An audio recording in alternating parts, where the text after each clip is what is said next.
자발적 문화 전파라는 용어가 떠오르고 있는데요. 외국인들이 스스로 한국 문화의 매력을 느끼고 이를 주변에 전파하며 자연스럽게 확산되는 걸 의미한다고 하네요. 그리고 이런 현상은 아시아를 넘어 이제는 유럽 대륙에서까지 불어닥치고 있습니다. 심지어 외국인들끼리 한국 문화에 대해서 토론하고 서로 의견을 주고받을 정도라고 하는데 대체 어떤 내용인지 지금부터 만나보시죠. 저는 프랑스 파리 출신의 38세 요리사 마리 드봉이라고 해요. 파리의 미슐랭 레스토랑에서 평생을 보냈어요. 매일 아침 몽마르트 언덕 근처 제 부엌에서 크루아상을 굽곤 했죠. 버터 향이 오븐에서 퍼지면 하루가 시작됐어요. 또한 식사 시간엔 생선과 토마토가 어우러진 따뜻한 냄새로 손님들을 맞았죠. 생 강변을 따라 늘어선 레스토랑 불빛을 보며 요리하는 삶이 제 전부였어요. 파리는 요리의 본고장이고 그 중심에 내가 있다고 생각했죠. 그 단순한 자부심이 저를 지탱해줬어요. 그러던 어느 날 충격적인 사실을 마주했어요. 저기 먼 나라 한국이 눈에 들어온 거죠. 파리에서 열린 요리 박람회에서 한국식 불고기를 맛봤어요. 얇게 썬 고기가 간장과 마늘, 배즙에 재워져 있었죠. 한 입을 먹는 순간 깊은 맛이 입안에서 퍼졌어요. 프랑스 스테이크와 달랐어요. 묘하게 달콤하면서도 감칠맛이 났죠. 그날 부스에서 김치도 봤어요. 붉고 매운 그 음식이 세계를 사로잡았다는 거예요. 심지어 K드라마 속 밥상이 미슐랭 가이드에 오른 한국 레스토랑까지 만들었다고 했어요. 저는 포크를 내려놓고 생각했어요. 프랑스가 요리의 왕국인데 어떻게 한국 음식이 이렇게 빛날 수 있지 싶은 의문이 들었어요. 물론 한국을 얕잡아 본 건 절대 아니고 사실 아시아 요리라고 하면 기존엔 일본이나 그 다음 중국 음식이 떠올랐지. 한국 음식이 주목받은 건 요즘이었으니 제 입장에서는 신선했다는 거죠. 그리고 한국은 사실상 섬나라잖아요. 지도에서 보면 바다에 둘러싸여 있고 이웃 국가들과 교류가 유럽처럼 자유로운 편도 아니었어요. 프랑스는 이탈리아, 스페인과 국경을 맞대고 음식 문화를 주고받았죠. 하지만 한국은 저 멀리 동쪽 끝에 있었어요. 어떻게 이렇게 다른 나라에까지 알릴 수 있었을까? 궁금했어요. 파리에서 들어본 적 없는 그 맛이 머릿속을 떠나지 않았어요. 불고기를 먹은 날 밤 집에 돌아와 자료를 찾아봤어요. 김치 발효법, 된장국 레시피가 눈에 들어왔죠. 프랑스 치즈나 와인과는 전혀 다른 세계였어요. 요리사로서 그 비밀이 궁금해졌어요. 그래서 저에게 주어진 한 달이라는 휴가 기간 동안 오롯이 한국에서 보내고 오겠다고 결심했어요. 한국의 음식 또한 섬세해서 내가 성장하는 기회로 삼기 위해 한국을 선택했죠. 불고기의 깊은 맛과 한국 음식의 세계적 명성이 자꾸 마음을 흔들었기 때문이에요. 드디어 인천공항에 도착했어요. 비행기에서 내리자마자 깔끔한 유리벽과 반짝이는 바닥이 눈에 들어왔죠. 공항 안은 사람들로 북적였어요. 공항을 구경할 새도 없이 곧바로 출국장을 빠져나왔고 서울로 가는 버스에 올라탔습니다. 수도 서울은 공항과 멀지 않았고 금방 버스에서 내릴 수 있었죠. 그리고 가장 처음 가본 시장에서 새로운 분위기, 완전 낯설지만 한껏 기대감을 주는 분위기를 느꼈어요. 시장 근처를 지나면서 낯선 냄새가 코를 스쳤어요. 매운 고추와 구운 생선 냄새가 뒤섞여 있었죠. 파리의 빵 굽는 향과는 전혀 달랐어요. 궁금하지만 일단 숙소에 짐을 먼저 풀고 휴식 없이 다시 밖으로 나왔어요. 시장 골목을 다시 가게 되었고 골목 끝에 포장마차가 보였죠. 빨간 천막 아래 플라스틱 의자가 놓여 있었어요. 배고프기도 해서 자리에 앉았어요. 메뉴판에 떡볶이라는 글자가 눈에 띄었어요. 주문하자 아줌마가 커다란 철판에 붉은 양념을 휘저으며 떡을 볶아줬어요. 접시에 담겨 나온 떡볶이를 처음 봤을 때 살짝 당황했어요. 하얀 떡이 매콤한 소스에 뒤덮여 있었죠. 포크로 한 입을 먹어봤어요. 매콤달콤한 맛이 입안에서 터졌어요. 프랑스 크림 소스처럼 부드럽진 않았어요. 대신 혀를 톡 쏘는 강렬함이 있었죠. 씹을수록 단맛과 매운맛이 조화를 이뤘어요. 이땐 저녁 시간이었는데 포장마차 불빛 아래 앉아서 주변을 둘러봤어요. 옆 테이블에 선 사람들이 웃으며 맥주를 마셨으며 골목은 좁고 소박했죠. 파리의 화려한 카페와 레스토랑 거리와 비교하면 초라해 보일 수도 있었어요. 그런데 이상하게 끌렸어요. 파리보다 화려하지 않은데 왜 이렇게 매력있지? 라는 호기심이 생겼어요. 떡볶이 한 조각을 더 집으며 생각했어요. 이 맛, 이 분위기가 나를 한국으로 부른 걸까? 접시를 비우고 숙소로 돌아왔어요. 침대에 누워서도 그 매콤한 맛이 입안에 남아있었죠. 한국에서의 첫날이 이렇게 강렬할 줄 몰랐어요. 어쨌거나 그 떡볶이를 먹으며 문득 생각했어요. 이건 제가 연구해야 할 요리 중 하나라는 느낌이 들었죠. 포장마차에서 접시를 비우고 나서도 그 매콤달콤한 맛이 머릿속을 떠나지 않았어요. 프랑스 요리엔 없는 강렬함이었어요. 사실 제 숙소는 호텔이 아니었어요. 에어비앤비를 통해 한국 가정집을 빌렸죠. 한 달을 통으로 예약했고 주방에서 조리가 가능한 곳을 찾아서 예약을 하다 보니 조금은 비용이 더 나왔지만 이왕 온 김에 확실히 편하게 요리를 해볼 수 있는 환경을 선택했죠. 그대로 노트북을 켰어요. 인터넷으로 한국 음식 조리법을 찾아봤죠. 김치찌개, 불고기, 된장국 레시피를 하나씩 적었어요. 화면에 떠 있는 재료 목록을 보니 생소한 이름들이 많았어요. 고추장, 된장, 멸치 육수, 파리에서 보던 버터나 생크림과는 전혀 달랐죠. 필요한 재료를 정리한 뒤 근처 마트에 갔어요. 마트는 숙소에서 걸어서 5분 거리였고 문을 열자 채소와 생선 냄새가 뒤섞인 공기가 저를 맞았어요. 장바구니를 들고 고추장통을 골랐죠. 빨간 플라스틱 용기에 담긴 그걸 보니 살짝 긴장됐어요. 김치 한 통, 돼지고기, 두부도 샀죠. 집에 돌아와 일단은 요리를 시작해봤어요. 일단 인터넷에 떠도는 김치찌개 레시피대로 해봤죠. 냄비에 물을 붓고 멸치 육수를 냈어요. 김치를 썰어 넣고 고추장을 풀었죠. 불을 켜자 매운 냄새가 부엌을 가득 채웠죠. 파리에서라면 허브와 크림으로 향을 냈을 텐데 이건 완전히 새로웠는데 두부를 썰어 넣고 끓이다가 맛을 봤어요. 첫 숟갈을 떠먹는 순간 눈이 커졌어요. 얼큰하고 깊은 맛이 입안을 감쌌죠. 하지만 뭔가 부족했다고 느꼈어요. 조금 더 부드러운 맛을 원했어요. 그래서 제 스타일대로 채워가기 시작했습니다. 프랑스 요리에서 배운 걸 더했죠. 생크림을 살짝 넣어봤어요. 그러자 매운맛이 둥그러졌어요. 두 번째 맛을 보니 미소가 번졌죠. 그 다음 불고기도 해봤는데 간장과 설탕, 배즙을 섞어 양념을 만들었죠. 고기를 재우고 프라이팬에 굽자 달콤한 냄새가 퍼졌어요. 한 입 먹어보니 부드럽고 짭짤했어요. 하지만 약간 더 풍미가 필요하다고 느꼈고 그래서 파리에서 쓰던 로즈마리를 살짝 뿌려봤죠. 그러자 허브향이 한국식 양념과 어우러졌어요. 접시에 담아 먹으며 노트에 썼어요. 한국 음식, 제 스타일로 재창조라고 했죠. 이 낯선 부엌에서 요리하며 깨달았어요. 한국 음식은 단순히 따라하는 게 아니라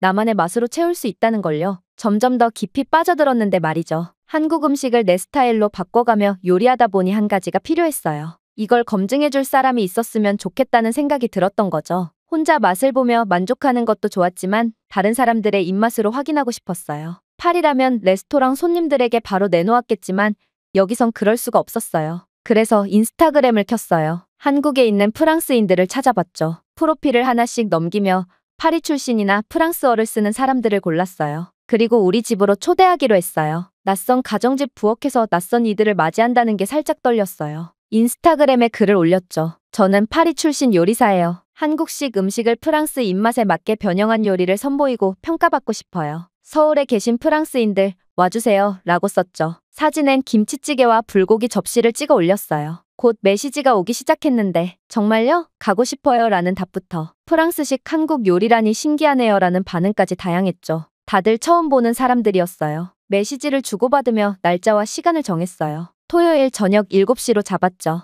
오히려 처음 보는 사람들이라 좋다고 생각했어요. 익숙한 동료라면 관대하게 말할 수도 있잖아요. 하지만 이 사람들에게 객관적인 평가를 받을 기회라고 생각했어요. 초대 날이 됐어요. 부엌에서 준비를 시작했죠. 김치찌개에 생크림을 살짝 넣어 부드럽게 만들었어요. 불고기는 로즈마리를 뿌려 향을 더했죠. 테이블엔 프랑스식으로 빵도 준비했어요. 한국의 쌈장과 곁들이면 재밌을 것 같았어요. 초인종이 울리자 가슴이 쿵쾅거렸어요. 그렇게 5명의 프랑스인들이 제 요리를 맛보기 위해 방문했어요. 그들이 요리를 보며 한 명씩 숟가락을 들었어요. 김치찌개를 먹더니 한 명이 매운데 부드럽네요 라고 했어요. 불고기를 맛본 또 다른 사람은 로즈마리가 이렇게 잘 맞을 줄 몰랐어요 라고 했죠. 빵에 쌈장을 찍어 먹던 친구는 파리에서 이런 조합은 못 봤던 거라며 감탄했어요. 저는 노트에 그들의 반응을 적었어요. 다들 솔직하게 말해줬죠. 조금 더 달콤했으면 좋겠다는 의견도 나왔고 어떤 사람은 더 매워도 괜찮겠다고 말하는 사람도 있었어요. 프랑스인 손님들이 음식을 먹고 난 뒤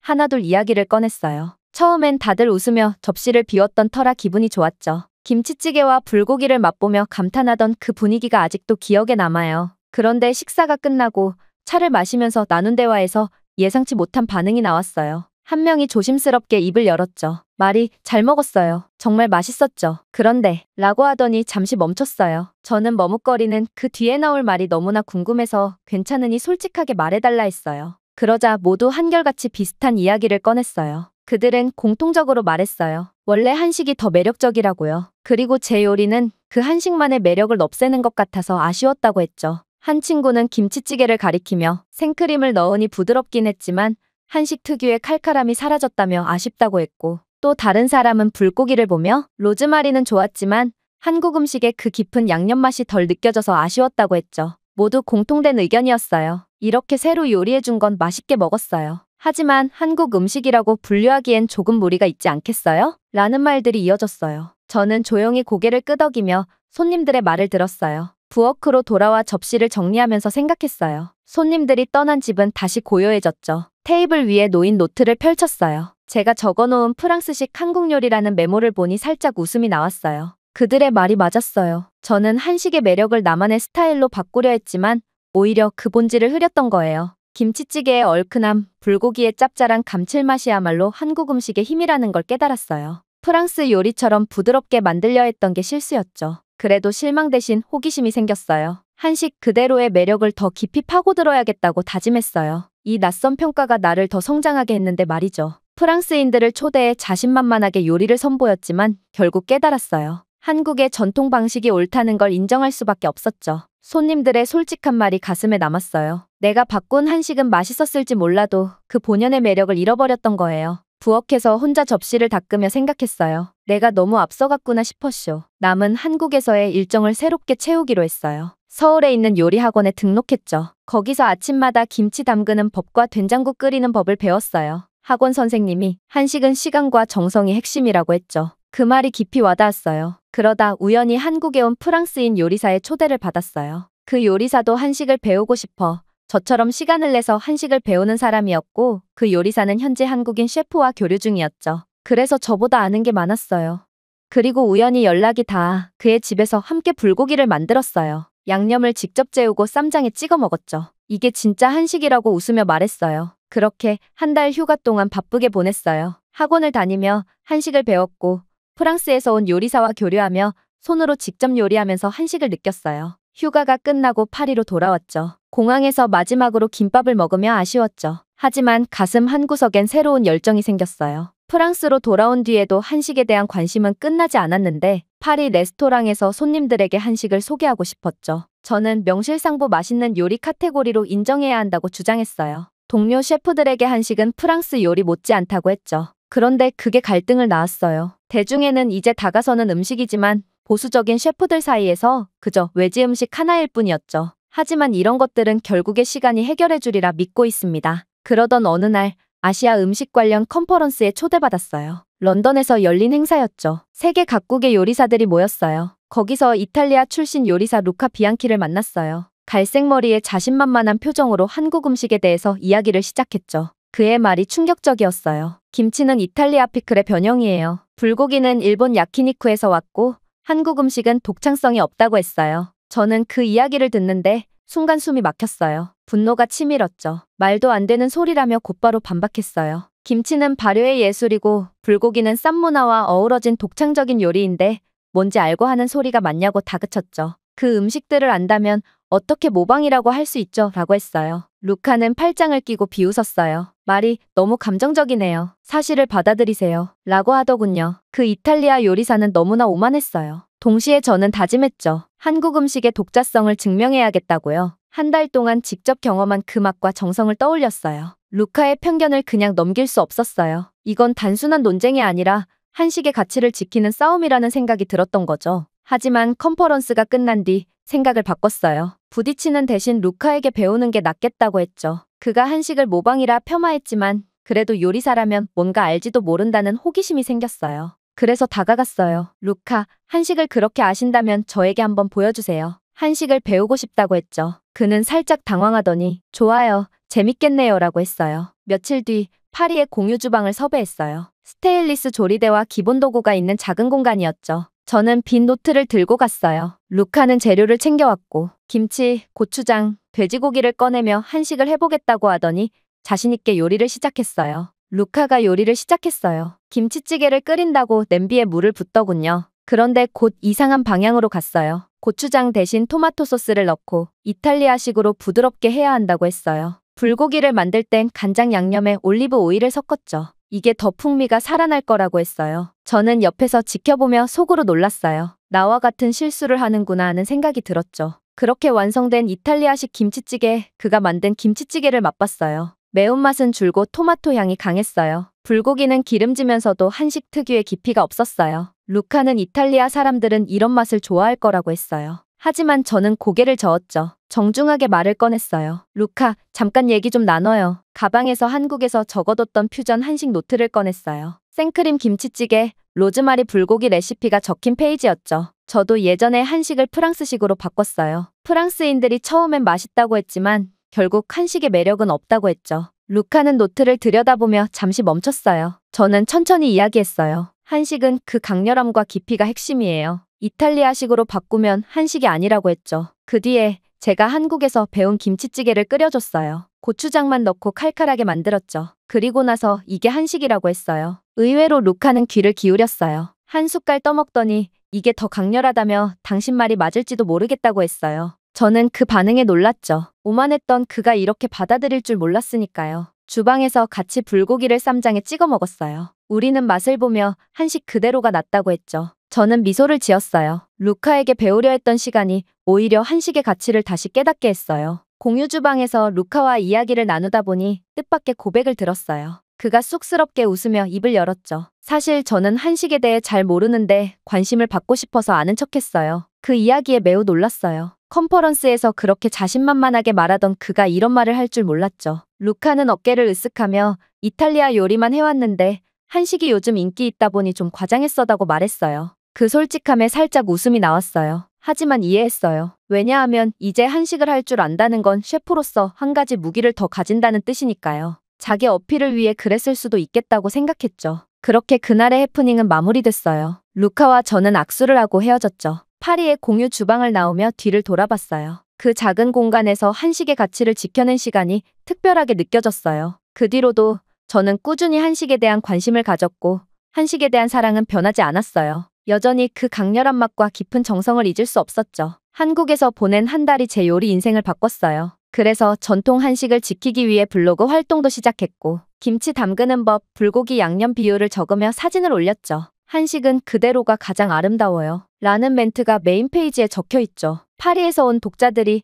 제 레시피를 읽으며 이거 해봤는데 맛있었다며 댓글을 달고 있습니다. 그때마다 뿌듯한 마음이 들어요. 레스토랑에서도 후배들을 가르치기 시작했어요. 주방에서 젊은 셰프들에게 된장국을 끓이는 법을 보여줬어요. 김치찌개나 불고기 그리고 간장 베이스의 불고기 양념법도 알려줬어요. 후배들도 한식을 배우는 걸 재미있는 취미로 생각하고 즐겨하고 있어요. 저는 한식은 단순한 요리가 아니라 문화라는 걸 알려주고 싶었어요. 루카와의 논쟁도 한국에서의 경험도 결국 저를 여기로 이끌었죠. 한식을 사랑하는 마음이 점점 커지고 있으며 앞으로도 이 맛을 지키고 나누고 싶은 마음이 가득합니다. 오늘의 영상은 여기까지입니다. 그리고 지금 화면에 나오는 영상을 아직 시청하지 않으셨다면 지금 바로 시청해보세요. 재미있는 다음 사연이 기다리고 있습니다. 감사합니다.